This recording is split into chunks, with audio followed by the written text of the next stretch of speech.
కోడూరు పంచాయతీలో కాకాని జన్మదిన వేడుకలు. సర్వేపల్లి నియోజకవర్గం, తొటపల్లి గూడూరు మండలం, కోడూరు గ్రామంలో మాజీ మంత్రి మరియు ఉమ్మడి నెల్లూరు జిల్లా వైఎస్సార్ కాంగ్రెస్ పార్టీ అధ్యక్షులు కాకాని గోవర్ధన్ రెడ్డి జన్మదినం సందర్భంగా వైఎస్సార్ కాంగ్రెస్ పార్టీ నాయకులు, కార్యకర్తలు, కాకాని అభిమానుల ఆధ్వర్యంలో అనేక సేవా కార్యక్రమాలు. కోడూరు పంచాయతీ రవీంద్రపురం గిరిజన కాలనీలో మత్స్యకార నేత పామాంజి దుర్గారావు ఆధ్వర్యంలో భారీ బాణసంచా పేలుళ్లు నడుమ కేక్ కటింగ్ నిర్వహించి గిరిజన కుటుంబాలకు బియ్యం, నిత్యవసర సరుకులు అందజేశారు.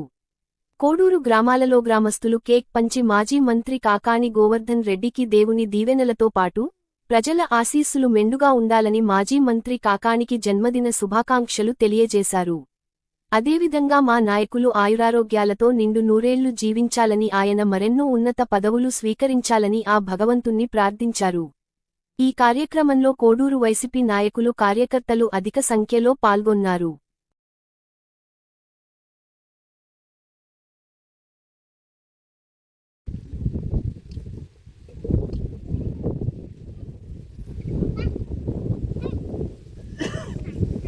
అందరికీ ఈరోజు హృదయపూర్వక నమస్కారాలు. రవీంద్రపురం సంఘానికి వచ్చి మా నాయకుడు, ప్రీతమైన నాయకుడు కాకాని గోవర్ధన్ రెడ్డి పుట్టినరోజు సందర్భంగా ఆయన తరపున నిత్యావసర సరుకులు ఈ గిరిజన కాలనీకి 50 కుటుంబాలకి పంపిణీ జరుగుతుంది. అదేవిధంగా ఆయన పుట్టినరోజు నుండి 100 రోజులు సుఖంగా ఉండాలని, మరిన్ని పదవులు పొందాలని మనసారా కోరుకుంటున్నాం. ఎందుకంటే ఇటువంటి నాయకుడు సర్వేపల్లి నియోజకవర్గానికి దొరకడం మా అదృష్టం. అభివృద్ధి అంటే కాకాని అంటే అభివృద్ధి.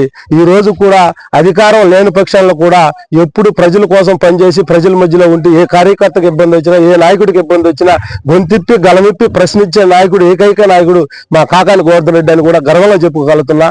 ఎందుకంటే ఈ రోజు మీరు చూసే ఉంటారు, అధికారం ఓడిపోయినాక బెంగళూరుకి, సింగపూర్కి వెళ్ళిపోయే నాయకులు చాలా మంది ఉన్నారు. కానీ నన్ను నమ్ముకున్నారు.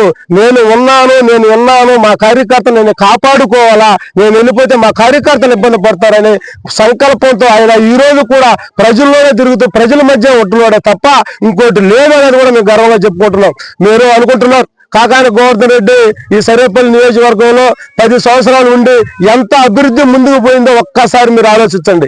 ఆయన చేసిన పనులు చెప్పుకోపోతుంటే చాలు. మేము అటువంటి మంచి పనులు చేశాడు. ఈ సుమారుగా ఈ రవీంద్రపురం సంఘంలో చూసుకుందాం. ఈ రవీంద్రపురం సంఘం ఒకప్పట్లో పాపం వీళ్ళకి ఉండేదానికి వసతి లేక పరిస్థితుల్లో రోడ్ల చుట్టూ ఉంటే ఆయన చూసి వీళ్ళకి ఎక్కడైతే కరెక్ట్ గా ఉంటారు, వీళ్ళు ఉపయోగపడే ఏ ఏరియా అయితే బాగుంటుందని ఆయన చూసి కాకాని గోవర్ధన్ రెడ్డి నేరులో రవీంద్రపురం సంఘంలో పెడితే వాళ్ళు ఏ పనైనా చేసుకోగలుగుతారు అని చూసి ఆయన ఇచ్చిన స్థలాలు ఈ కాకాని గోవర్ధన్ రెడ్డి ఆధ్వర్యంలో జరిగిన స్థలాలు. అటువంటి దురదృష్ట శాతం మేము ఓడిపోయిన వెంటనే వాళ్ళు వీళ్ళు మాల్ని పట్టించుకునే నాదుడు కూడా రావడం లేదు. ఇప్పటికి మేము వీళ్ళకి గెలుచుంటే కాకాని ఆధ్వర్యంలోనే వీళ్ళకి ఇళ్ల స్థలాలు కానించి ఇల్లు కాలనీలు కూడా ఇప్పించే బాధ్యత వైఎస్ఆర్ కాంగ్రెస్ పార్టీ తీసుకునేది అనేది కూడా మేము గర్వంగా చెప్తున్నాం. ఎందుకు చెప్తున్నట్టు ఎప్పుడు వైఎస్ఆర్ కాంగ్రెస్ పార్టీ పేదవాడిని గుర్తించే పార్టీ వైఎస్ఆర్ కాంగ్రెస్ పార్టీ అని కూడా నేను గర్వంగా చెప్పుకోగలుగుతున్నా.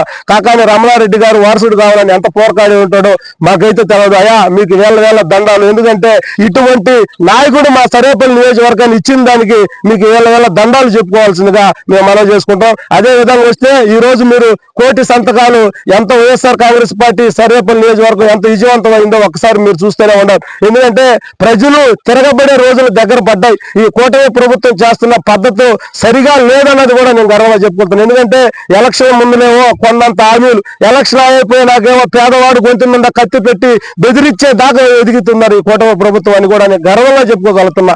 ఈ రోజుకు వైఎస్ఆర్ కాంగ్రెస్ పార్టీ ఎప్పుడు పేదవాడి పార్టీ పేదవాడు పక్షాన నిలబడుతుంది తప్ప పేదవాడికి ఎప్పుడు కూడా వ్యతిరేకంగా నిలబడదు. మీరు ఎప్పుడైనా కూడా కూటమి ప్రభుత్వాన్ని తరిమి కొడదాం, వైఎస్ఆర్ జెండాని భుజాన్ని పెట్టుకొని ఎక్కడ అన్యాయం జరుగుతుందో, ఎక్కడ బెదిరిస్తున్నారో అక్కడ వైఎస్ఆర్ కార్యకర్తలు నిలబడి మన పార్టీని మనం కాపాడుకుందాం. జై జగన్, జై కాకాని.